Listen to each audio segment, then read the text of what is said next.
Welcome to Tenor Tech, where I solve the problems you didn't even know you had. You start by confirming the database type and installing the matching Python driver so connections speak the same language. Once done, create a minimal credentials file with host, port, user, and password, and set secure permissions. This prevents accidental exposure. Make sure Python version and driver binary compatibility match.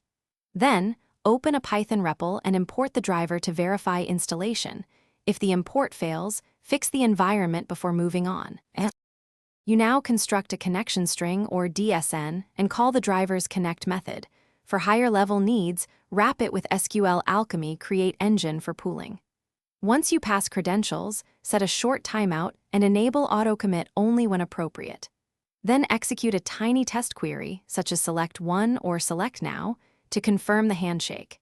If the test returns expected results, keep that connection code in a reusable function or context manager so you can reliably open and close connections across your project.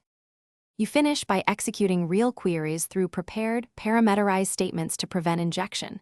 For writes, call commit after successful execution. Make sure to close cursors and connections in a finally block or use a context manager so resources are released. If problems occur, examine the driver's error message first, then check credentials, network reachability, and firewall rules. Those are common culprits. One troubleshooting tip: if connections time out, increase socket timeout.